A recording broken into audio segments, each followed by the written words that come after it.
Okay, sumapay nga oras. Good evening, Tacloban. Good evening, Eastern Visayas. Mapay nga gabi haton kita nan. Kumusta ka mo? Oo. Baga namamalanga kita yan na iton na inin mga kaganapan sa ring pa dito sa Senado, ano? Ini nga pagtaga inin impeachment trial kan Vice President Sara Duterte. Oo. Medyo na risyuhan kita yan na nga kulop, ano? Kay na-highlight ang mga waray-waray. Kanina, yan inin private prosecutor, ini attorney, ah, kung ano na ini ha? Inin very, attorney, ah, ah, Ligutan, and prosecution counsel, attorney Ligutan, napaka nagpagyanin waray. Nga kan taga-Tacloban gihapon ini nga NBI director ha. Director yan na dito BARM. Attorney Jeremy Lotok. Oo. Oo, mga waray-waray ha. Taga-Tacloban ni Attorney Lotok. Kanina liwat pagpagkana ni Judge Senator Judge Amy Marcos. Nag-greet yan maopay nga kulop. Nga dakan Attorney Loto. So nagpapadayon yan ini kasangkayan anika pira ini ika-duha ka semana na, ika-tulo ka semana ba nga impeachment trial. Oo. Usa pala ini nga kuan ha. Usa pala ini nga anong tawag ni article of impeachment, no?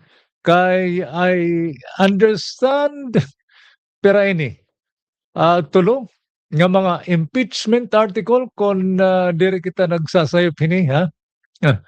Oo, nga ginsalawad na House prosecution o hangkabugusan nga Kamara ang House of Representative ano ngadto Senado pinagi ning impeachment ano ini impeachment proceedings, ano? Oo. Kontra kan Vice President Sara Duterte. Ini na nga mga gintratatar nga in an article of impeachment. Siring panganin naton ika kompalay ni ha. Inin kapara ini ansya an impeachment article of impeachment, ano? Kung di ka nagsasayop article 4, no, or article 3. Basta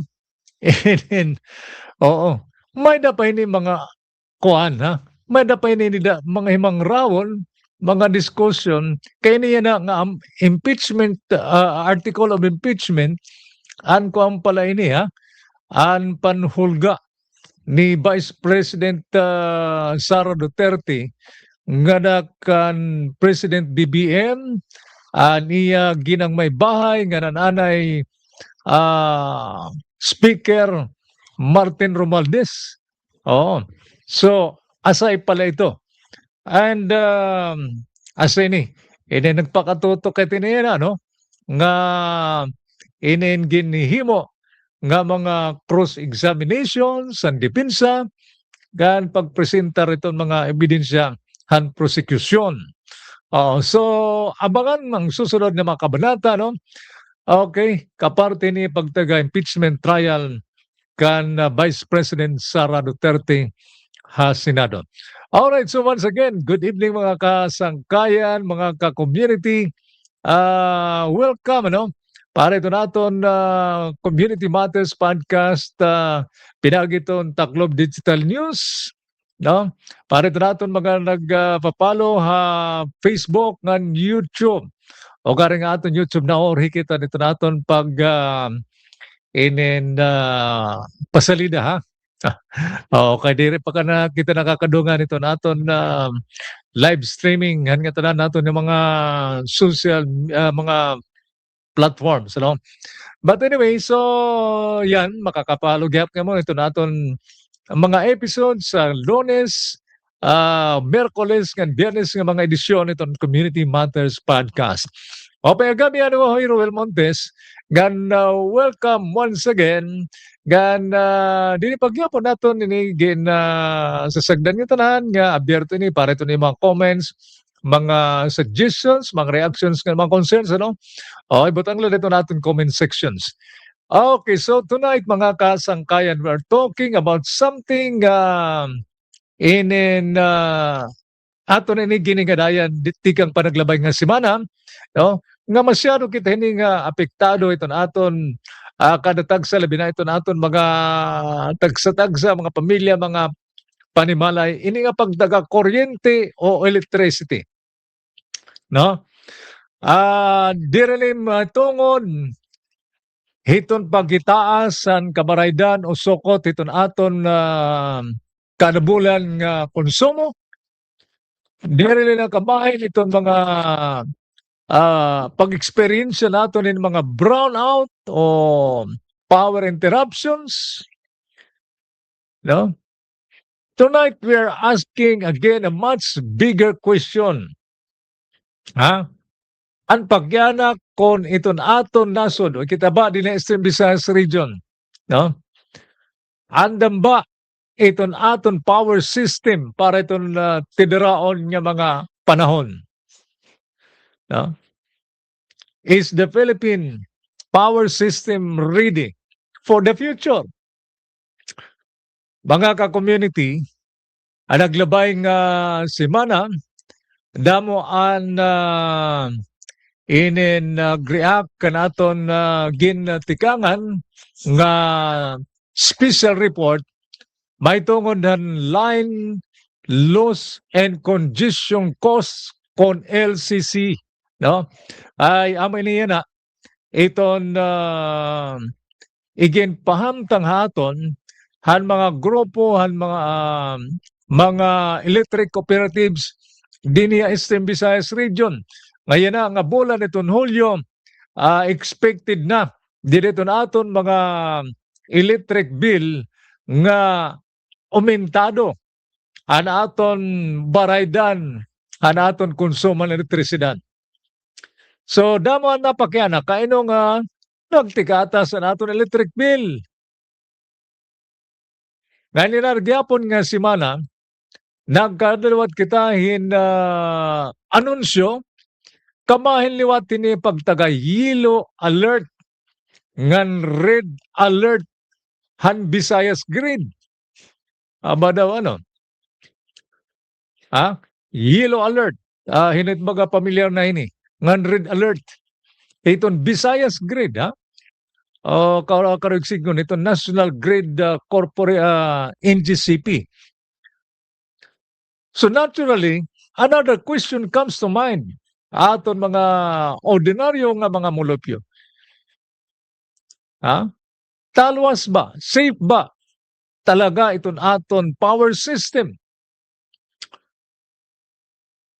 Makakasapar ba ini o suporta ba ini titik dako nga pagkinahanglan iton aton ekonomiya?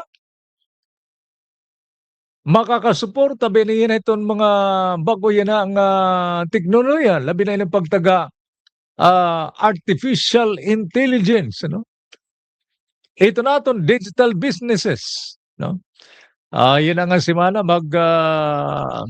kakamayadahin na Regional Science and Technology Week. Iton aton Department of Science and Technology DOST. So yung mga picture nila nga mga teknolohiya labi na iton panguma, ano? So digital businesses nga nato naton mga small and medium and kuan is nga dito naton mga ospital, mga eskwelahan, iba nga mga investments. So aton ini pagsusiyon yan ang gabi kasangkayan So again naton kung may niyo gusto pahamtang dinhi nga amot gyapon nito aton mga himangrawon. Ala ka pagalang and if you want to join iton live streaming naton yun sa ringla. Oo. Alright, so una aton daw ini hingadayan ini pagtaga yellow alert Oh. Ah, may daling anunsyo na yan. Alright, so first thing first. Ano good ini nga anin sinisiri nga yellow alert? Iton aton analogy dili nga baga na plastar. Para parehas ini imagine ito magmaneho ka na sa nga sarakyan. Iton imo fuel gauge nagtitika ko na, di ba? Inin kuang kita ini. Labi na iton mga drivers ha. Iton imo fuel gauge. Nagtitika ubos na ha. Haros maubos na. Nagpapasabot ito nga kinahanglan ka na mag-refuel. Diba? So again, we're talking about ini pagtaga-yellow alert. Pero, kinahanglan ka mag-andam. Kinahanglan ka andam. So, imo ito baga babantayan. That's exactly kahulugan ini pagtaga yellow alert. Nagsusumataton iton available nga reserved electricity nga ada na below iton din kikinahanglan nga operating level. So this is the explanation tikang ito National Grid Corporation of the Philippines in GCP. Karuyag signon nagkukulang na iton safety margin again, safety margin hiton iya system. Yellow alert. What about ini nga pagtaga red alert? Well, kuan ini mas kuan na, di ba? Nato ini nababatian ito naton labi na mga security kuan. Red alert. Mas seryoso ini. Kung red alert, it means dere na sadang iton available electricity para iton pagkinahanglan o demand.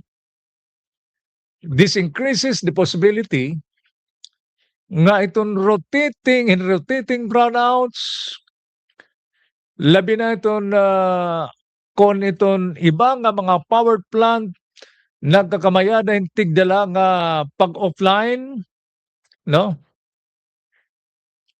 And take note mga kasangkayan, mga ka-community iton aton source of power dinhi Eastern Visayas region, dire tikang dinhi geothermal tikang kitahin coal powered nga mga planta nga na depende ito mga fossil fuel. Tikang dire kita tikang hini nga renewable energy nga tikang ito na aton riyon. So karayag sigkon mas vulnerable kita hini nga mga sistema So amo ini may tatabo din iton Visayas Grid hanma nagnabay nga adlaw. Why should we care? Anaamo na ini. May iba ka nasiring okay laman magawaray man din brown out.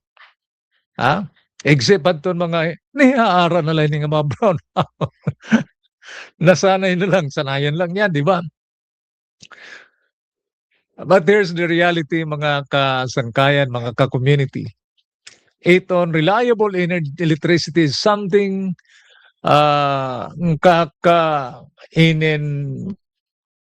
kasagaran mga we take for granted la until it disappears. Kung waray kuryente, waray operation iton mga hospital, well, pipiriton yung magkamay-ana operasyon pero mas expensive kay we're consuming in dugang fuel consumption, di ba? Magge-generator ka. Anaton mga eskwelahan, anaton mga negosyo, iton signal, iton aton komunikasyon, waray internet. Waray trabaho para na kadamaan nga mga work from home nga mga workers. Bisan ito naton irrigation systems. Iton cold storage facilities. Sabagay mga diri man ini padinhiya aton baga kuan paano. Data centers. Nga tanan ini nanginginhanglan, nangangailangan ng stable na electricity. Diba? So, this is not just about a power issue.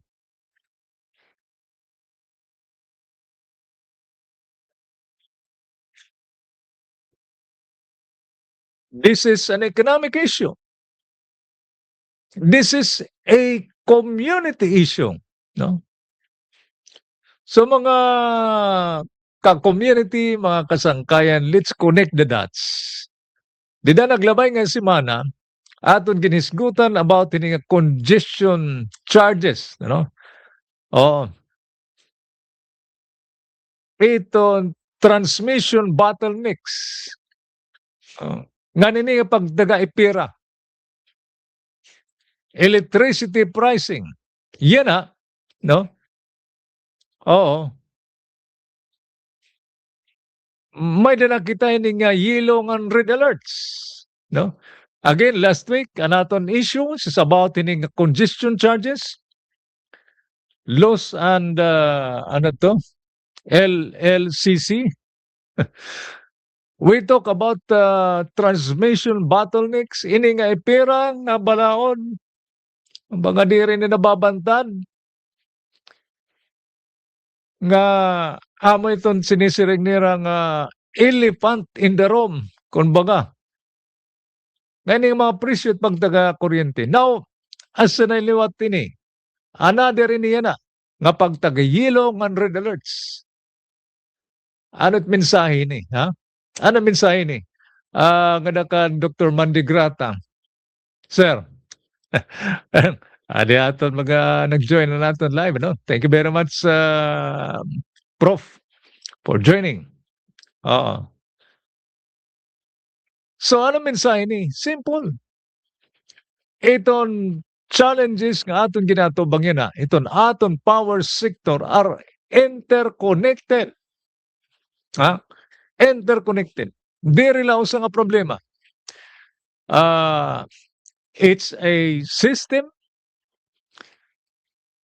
generation, karugsingon dito na aton sorok, transmission, amo nini nga grid, distribution, amo nini nga mga electric cooperatives of distribution facilities.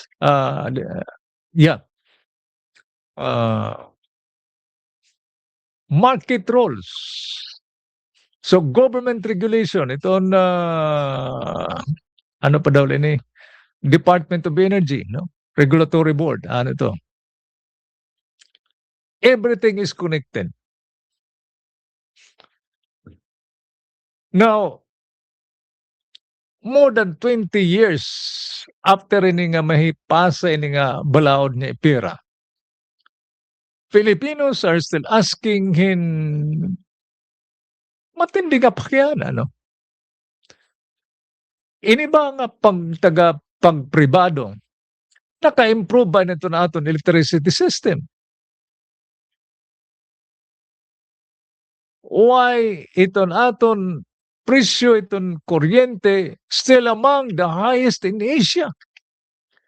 Ganon din aton na Visayas, pinakataas kita nga taripa iton kuryente bugos nga nasod, no?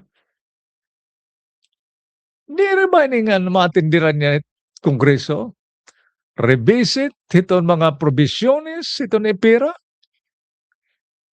So these are legitimate questions, di ba mga ka-community? These are legitimate questions. Ah, they deserve informed discussions, not politics, not misinformation. In fact, nananawagan itong mga Federation of Electric Cooperatives dinhiaton nga iton aton mga local chief executives, mga local leaders mag-step in, no? Magpahayag og suporta kay this affects directly ganiton aton mga constituents, di ba? So, why this matters nga ni Eastern Samar, Eastern Visayas? Komo mga residente dinhi Eastern Visayas region. This conversation is very, very personal. We're one of the country's most disaster-prone regions, di ba? Di na kailangan i-memorize yan. We want investors. We want tourism. We want more industries. We want digital innovation. Pero waray investor nga mag-invest kung reliable nga mamahal rate iton aton electricity. In fact, this has already been identified na nga damo na ini nga kuan. Ada na nga nini didahan naglabay nga ini yan na kay ito naton Regional Development Council gen kuan na ini. You can para may kuan, you can review iton ini nga era hinimo nga libro iton development plan iton Eastern Visayas region. Ada na ini nga usay ito nakakabara nga dako nga bagay para itong pag-oros sa itong ekonomiya itong kabugusan na Eastern Visayas region kung ini nga aton power nga kamayada kita mas barato ngan reliable nga sorok hiton elektrisidad. Because again, in the context nga ito naton region, nakuha elektrisidad o source of power tikang ibang region. Haloyo nga aaniya aton ito aton geothermal, no? Pero diri kita ito nakakatangamtam tungod kay ngadto ito Luzon, ngadto ito Cebu, no? Kay hira mas dako nga demand, no? Ngan tungod din nga pagtaga EPIRA, nagiging kuan ini. Waray baga kuan iton aton gobyerno. Itpakiana lang nga medyo diri pa ini na nakaklaro ha aton.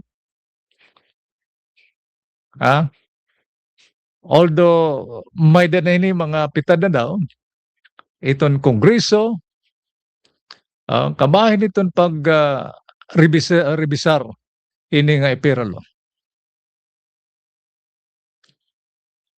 So amo ito usa nga nakakabara itong pagsaka o pag-uswag itong ekonomiya sa Visayas region itong nga pagtaga electricity.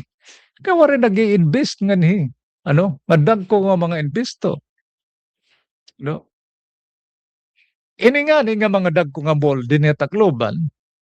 Iti bene direkta nga diri na naagi mga kuan, di ba?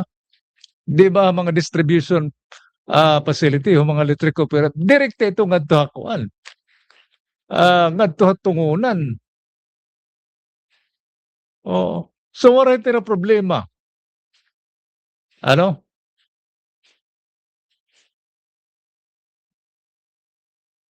So, again, wara investor nga mag-invest kon unreliable iton aton electricity. Wara ini nga mga data center nga matindog kun kulang iton power supply. Wara economic growth kon pirmi may uncertainty, no? Reliable electricity is no longer optional. It is essential, di ba? It is essential. So aton we believe nga dapat ini ma-explain mo pay not just to report kaya ang trabaho ito na media diri la sumat mag-anunsyo ini nga pagtaga yellow alert. Our responsibility is to explain kay ano ini nasugad, ano ang kausa ini, hino ito mas apektado ini, nga ano itong solusyon nga gin-explore pagkena. Because we believe informed citizens make better decisions, ano? Make better decisions. So, ito natin yun na, pakiana ha aton mga viewers, before we end, mabatian iton aton mga boses mismo, kita nga mga mulupyo, mga konsumidor. Want to hear from you? So, kung may niyo sisiring, i-comment below. Ano ang pinaka-importante para iyo? Anong pinaka-importante? Affordable electricity ba? Reliable electricity ba? Transparency in electricity pricing ba? More renewable energy ba? Or kinahanglan ba iton aton gobyerno mag-invest pa in mas strengthen iton aton transmission system? Share your thoughts, mga ka-community. Let's have a respectful discussion. Nga napagtapos mga kasangkayan, aton lang masisiring nga pagkana iton aton Monday edition, electricity is more than keeping the lights on.